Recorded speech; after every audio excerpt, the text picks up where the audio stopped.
yang dimana zonanya menuju ke arah Milta dan Milta Power. Saat itu Voinchecker lah yang bisa mendapatkan winner-winner chicken dinner karena kebanyakan tim main tengah. Jadi dia main outer, dia nge-tailing. Dan hal tersebut terbukti sukses bisa dieksekusi. Tapi ada satu hal sih yang gue pengen tanya sama Oki. Ki, Ya, lu apa kenapa sih dulu tuh ngotot banget pocin Kiki? Ya karena enak aja tengah kan gitu. Cuman semakin kesini semakin gak enak. Jadi kan kita butuh mobil kan. Pocin kita mobil tuh selalu diambilin atas RRQ ke school kan. Bawa ada yang ke Primors gitu, gitu. Jadi kosong gitu. Mobilnya cuman ada di apa namanya di Garasi. gudang garasi di Pocin Kinya doang gitu. Sama yang di jalanan satu itu. Berarti ada dua doang ya. Tapi Iya. wait. Dewa tiba-tiba datang menjadi tamu tadi undang menuju ke rumah dari Pandem dari Lele Boy.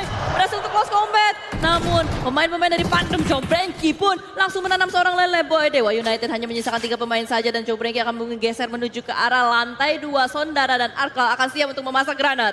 Masih ada lemparan utility, lanjutan 2 granat. Bersama-sama dilemparkan menuju ke sana dan Sondara saat ini akan menghajar pemain-pemain yang ada. Dan Pandum Jobrenki tak bertahan lama, namun saat ini masih ada tim lain yang akan segera datang. Odyssey nampaknya juga ingin join fight. Satu pemain Hexas menumbangkan seorang Hulk. Ternyata diam-diam mengintai dari bagian kejauhan dan siap Langsung datang tabrak. menjadi tamu tak diundang kembali.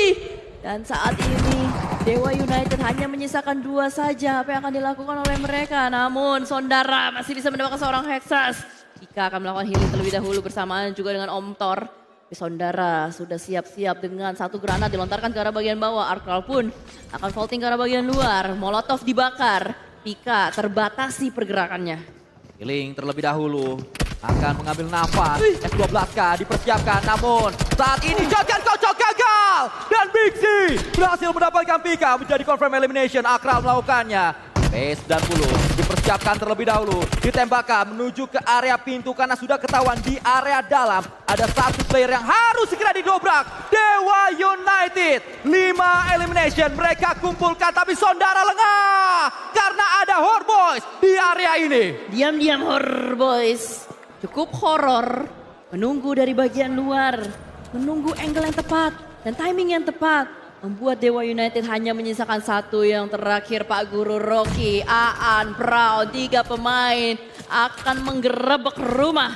Mencari di manakah yang terakhir. Ada granat. Langsung dilontarkan oleh Pak Guru Rocky dan selesai.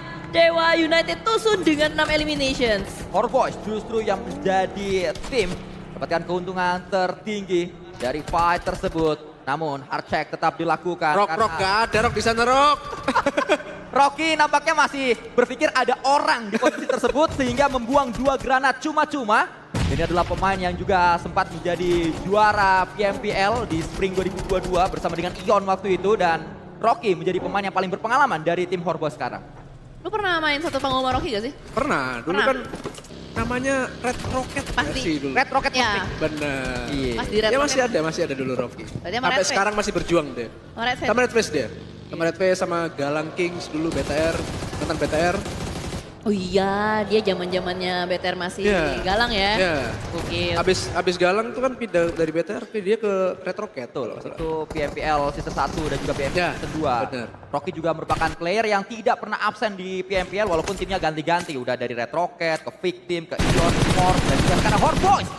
Satar juga tidak ingin ketinggalan untuk mengejar poin dari Bigetron. Tim yang meminjamkan dia menuju ke Meikjo. Mungkin Bigetron sekarang sedang memikirkan kenapa kita pinjemin ke Meikjo ya. Bikin susah karena di klasemen juga langsung head to head. Ya karena kan idenya juga dibawa kan pasti kan. Idenya dibawa, terus gameplaynya. Tapi menurut gue Meikjo ini juga lebih bagus karena ada Paman Nicil datang. Betul? Paman Nicil juga menjadi salah satu abang-abangan ketika di Genesis untuk Magit. Tapi Zonanya seru, San. Mana Ki? Menurut lu Ki kalau zonanya begitu? Zona yang udah di kepala aku tadi belum ngomongin gitu loh. Oh udah ngebayangin. Iya, zonanya ini kebayang bakal kalau ke bawah ini seru nih kayaknya nih. Intuisi IGL namanya sih. Gokil. Itu namanya intuisi IGL. Axel terbakar panas badan ini. Pusing kepala ini dan Axel melemparkan utility masih bisa menahan. Ternyata Razy yang tak tertahankan karena Yami lagi dan lagi melemparkan granat menuju ke atas. Granatnya combo antara Acul dan juga Yami. Secara bersamaan dilontarkan membuat Bigetron gak punya ruang gerak. Dan langsung selesai 2 pemain secara bersamaan. Rumah yang sangat berharga berhasil dikuasai oleh Boom Esports. Tempatnya enak, bisa motongin orang. Tapi masalahnya harus hati-hati, harus aware dengan keberadaan sekitar. Grumpy pun diam-diam mengintai dari bagian kejauhan ADRE. Ternyata setup cukup baik mereka mainkan. Mereka masih bisa menyelamatkan 1 pemain dan Okta perlu diselamatkan terlebih dahulu. Penyelamatan menuju ke Okta adalah prioritas utama yang perlu dilakukan secepat mungkin oleh Boom karena terlihat dengan begitu jelas ADRE tidak melepaskan angle tersebut. Mereka tetap berada di area sekitaran dari permainan Boom sehingga jumlah player harus lengkap dan harus ready 100% dari segi HP bahkan boostingan untuk menghadapi fight selanjutnya. Boom setelah ini mereka harus berhadapan dengan para pemain ADRE karena sudah di overlap tadi. ADRE sudah masuk ke selatan duluan.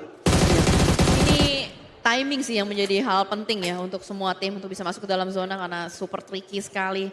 Jalurnya ini one way.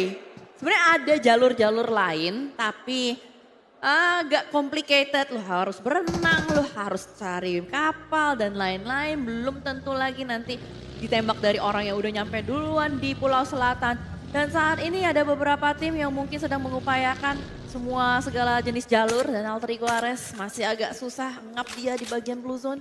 Apa yang akan dilakukan? Jembatan kiri, jembatan kanan semuanya sudah ada penunggunya. Dan di mana dari Sosnovka Military Bus pun sebenarnya masih cukup kosong. Bahkan Alter Ego Ares, dia mau bergerak aja sudah mulai ditembakin. Beberapa player terlihat memang memisahkan diri pada akhirnya seperti yang juga dirasakan oleh tim Nightmare. Kita lihat juga Shadow memisahkan menuju ke area Novo untuk berputar sedikit. Hal yang sama mungkin akan terjadi menuju ke Horde Boys. 2 player duluan dikirim baru 2 yang lain akan menuju ke sisi seberang. Jadi estafet namun kita melihat Federales menangkap 1 player. Da Costa terkena headshot dari Federales dan ini adalah POV. 2 pemain terakhir yang dimiliki oleh Bigetron. Federales dan juga Rezak. Lagi-lagi Rezak menjadi 2 yang terakhir dari Bigetron. Ya karena tadi mereka melakukan split ya. Pada akhirnya nggak bisa diselamatkan 2 yang terculik oleh Boom Esports di bagian rumah. Tapi penjaga jalan tolnya ini lumayan horor ya. Karena N9M kan dari Sosnova Military Base. Nah, jadi ya. enak dia tinggal begal-begal aja di situ. Ya. Yang rugi ini Zenox karena Zenox sebenarnya juga udah ada di selatan. Iya, di kanan. Tadi kan Di 2 Novo. tim itu. Iya, 2 tim itu. Udah di Novo tapi Zenoxnya justru malah kehilangan 1 player makanya jadi tinggal 3 saja saat ini. Tapi ini zona jujur nggak nyangka banget sih. Karena tadi kan kayak 70%-nya ada di main island ya. Di atas. Ya kan? Tapi tiba-tiba ketarik ke arah bagian bawah. Ini adalah salah satu zona yang cukup anomali juga dan harus diatasi oleh semua pemain dan Federales. Hampir saja dapatkan 1 pemain dari Horde Boys. Dan gue gak tahu apakah Federales sadar atau enggak. Ada yang menang di belakang sana. Tapi dia lihat, dia sadar Irish sudah mulai jadi sasaran target dari seorang Federales. Gue gak tahu apakah Horde Boys bisa selamat atau tidak. Karena ini pemancingnya ini serem nih Federales. Ibarat Oki Ozora zaman dulu ini. Ya memang terlihat sedang coba untuk makan ikan yang sedang berenang tapi belum terlalu kelihatan dengan begitu jelas. Mengambil nafas sedikit saja akan menjadi sangat berbahaya bagi Horde Boys. Sudah ketahuan seperti yang saya katakan mengambil nafas sedikit saja tidak ada celah karena Federales punya mata yang begitu tajam untuk mengintai di mana lawan-lawannya berada. Namun 1 player yang bisa jadi mengejutkan untuk Bigetron akan segera didobrak, ditabrak pastinya, hati-hati Brown! Ditabrak dengan begitu jahat oleh Rezak. Itu disenggol ya, diserempet oleh seorang Reza. Dan mau gak mau, Horde Boys kembali kesulitan mereka untuk bisa touchdown menuju ke arah daratan. Gak ada jalan lain mau lewat mana. Belakang salah, maju salah. Ini udah benar-benar kekunci habis. Satu-satunya harapan dari Horde Boys adalah tim lain ngegangguin BTR supaya BTR-nya ini nggak lagi fokus menuju ke arah Horde Boys.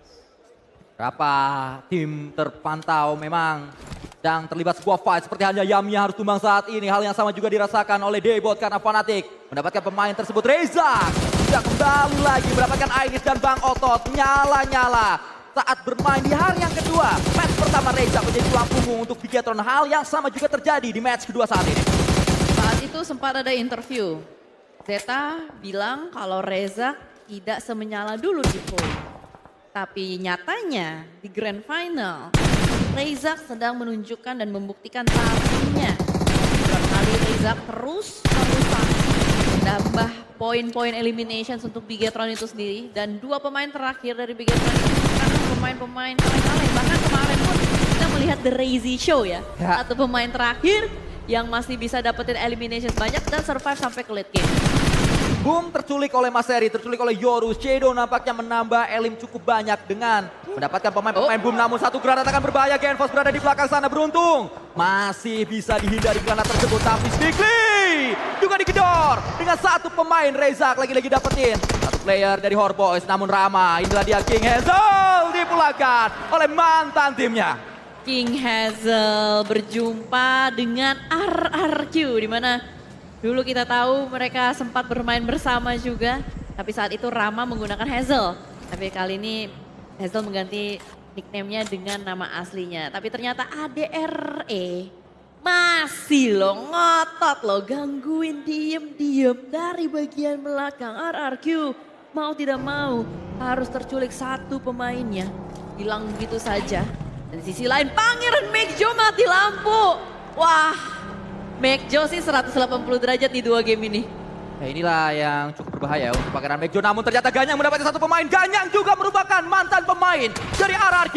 Dan saat ini sedang menjadi pengganggu untuk mantan timnya. Ganyang terus berada di sana. Di area jembatan RRQ sedikit lengah. Dan membuat mereka sedikit terdelay dari segi rotasinya. Namun tembakan dilakukan kembali. Ganyang lagi-lagi yang menjadi pemeran antagonis untuk RRQ. Benar-benar mengganyang ya siapapun yang akan berusaha untuk lewat. RRQ mau lewat mana sekarang?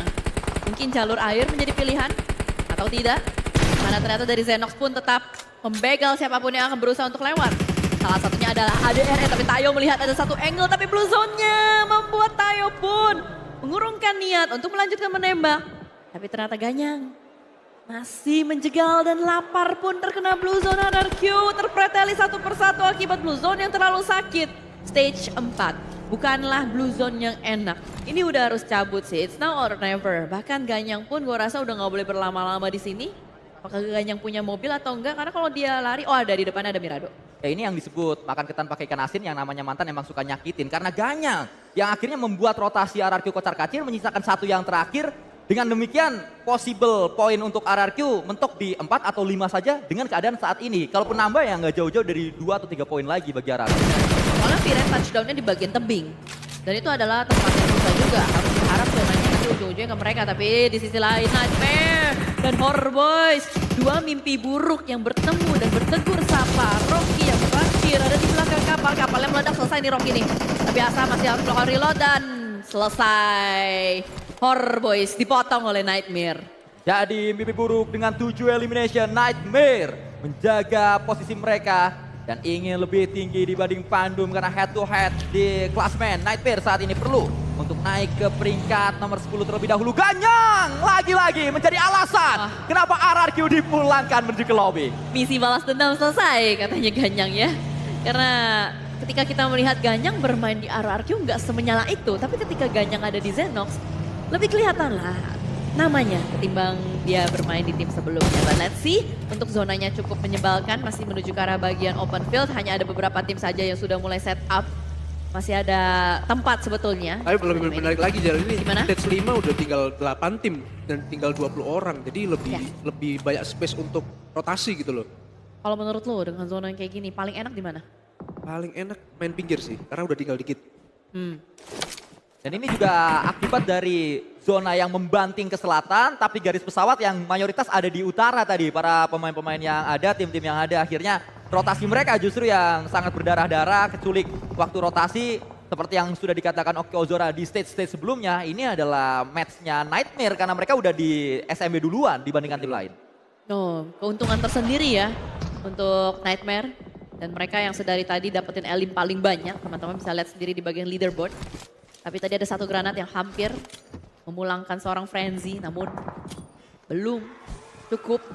Ada Zeta pun di sisi lain yang sudah nebar teror menuju ke arah Nightmare. Seperti yang pertemuan antara Boy Checker dan Nightmare Moon cukup seru di bagian dalam sana. Tapi Shadow akan mencari di manakah pemain terakhir dari Pandung. Ada di balik smoke dan Hasbi yang berhasil mendapatkannya. Namun Shadow dari bagian kegelapan pun melemparkan granat. Tapi Yoru granatnya kok kena diri sendiri dia. Ya mungkin ada satu miss yang dilakukan oleh Yoru sehingga splash damage terlalu sakit untuk dia rasakan sendiri. Dan ini menjadi malapetaka bagi Shadow. Namun akan kita lanjutkan dengan Foxy bersama dengan Point Checkery.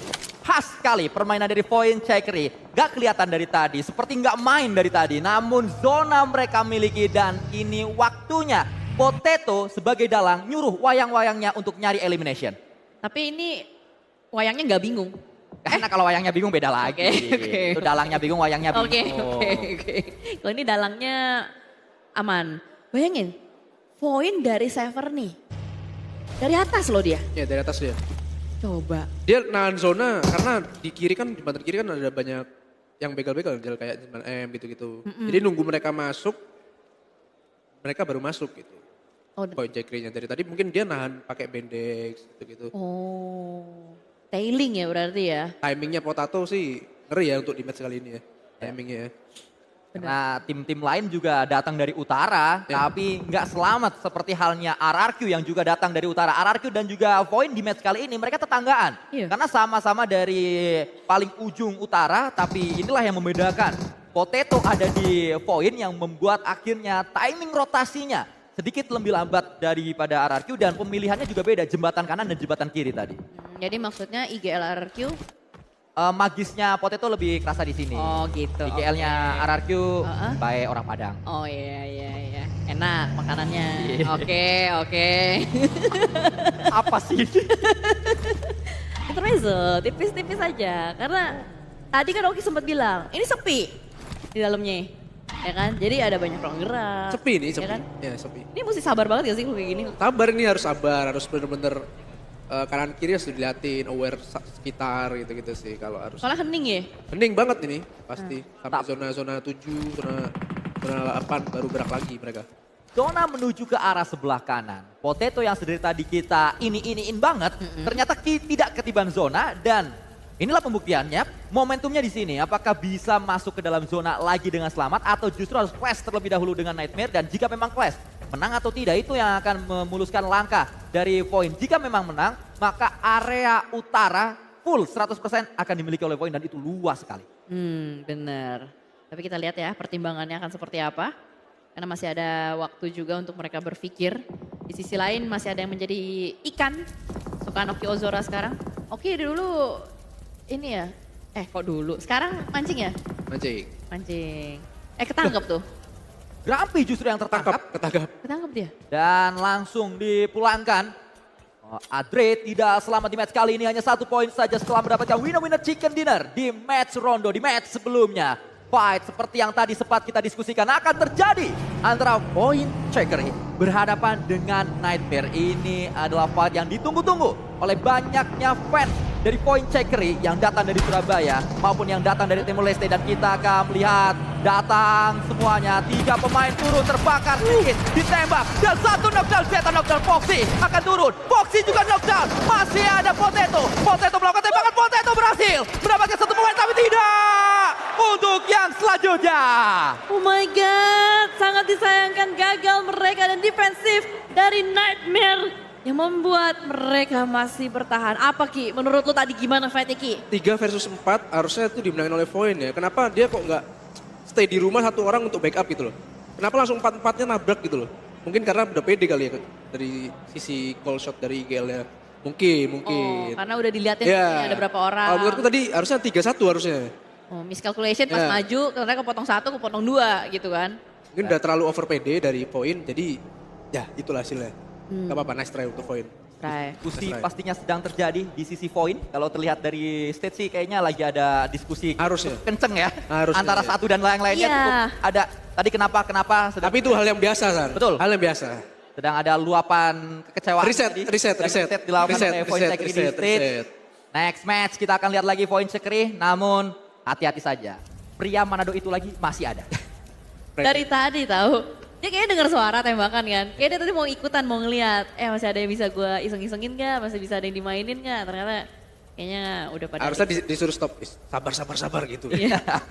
Rosemary, Yan, sabar Yan gitu kan. Lu pernah main sama Rosemary gak tapi? Main di Pernah? main UR kayak gitu ya? UR gitu. Oh, keras ya dia? Keras. Nyari ini aja, saksi kehidupan aja. Ya udah pasti keras lah. Ya kan mau Keras. tahu, ngapain sih? Nah sekarang senjata pilihan dari Rosemary menarik. Famas, jarang banget dipakai orang. Dan sudah pasti dari airdrop inilah Rosemary bisa mendapatkan Famas yang mungkin saja menghadirkan Famos untuk timnya, yaitu Alter Ego. Karena terpantau, harusnya sih last man begini anteng ya. Harusnya Anteng banget dah. Gimana ya? Beda ya. Aduh denger lagi, Hans For You denger lagi. Hans For You mencari, pas banget timingnya, udah geser. Dan di sini berarti kita melihat ada 2 baju sawit ya, yang Rosemary sama Hans For You. 2 pemain yang mendapatkan airdrop dan pastinya harus dimanfaatkan. Sementara di sisi yang lain sudah tidak ada compound lagi di area dalam dari zona yang membuat pada akhirnya harus berubah menjadi ulet keket semua player yang ada di match kita kali ini. Zenox kembali mendapatkan poin yang cukup tinggi. Ada 5 poin yang dikumpulkan oleh mereka sejauh ini. Tapi Nightmare tetap menjadi tim yang paling banyak mendapatkan keuntungan dengan 12 poin elimination. Ini kalau zona seperti ini sudah pasti yang namanya knowledge map penting sekali untuk bisa melihat manakah teren-teren tipis yang bisa dimaksimalkan seperti tempat yang tadi dimainkan oleh seorang Rosemary. Tapi Zenox kayaknya tadi lumayan sadar kalau tadi gue ngeliat ada 1 granat yang dicoba untuk dilontarkan ke arah si seorang Rosemary. Dan di sisi lain ada split setup dimainkan. Ini satu hal yang menarik karena pada akhirnya Merdu mungkin akan menjadi backline, tapi Nightmare akan berusaha untuk menebar terornya menuju ke arah Zenox, asal langsung menabrak ganyang dengan P90. Tayo pun sama halnya. Dimanakah backup dari Zenox? Ternyata nggak cukup waktu atau tidak ada angle yang membuat tempat dari Zenox di-retake oleh Nightmare. Masih berupaya Reza mendapatkan Hasbi, tapi Mas Terry ngasih paham. Satu dibalas 1, Rosemary berani dia. Ada beberapa damage yang masuk menuju ke face-nya merah saat ini. Namun percobaan selanjutnya juga dilakukan oleh Rosemary. Tidak kenal healing nampaknya. Oh, karena memang healingnya tinggal 1 yang terakhir. Nah dipakai. Dipakai sekarang, denger ya. Tapi, 1 granat. Hampir saja kena Rosemary. Digagalkan, di cancel healingnya. Reza pun langsung membuat Mastery pulang ke arah lobby. Knockdown, langsung di end. Tangan yang terakhir Yoru ada di balik asap.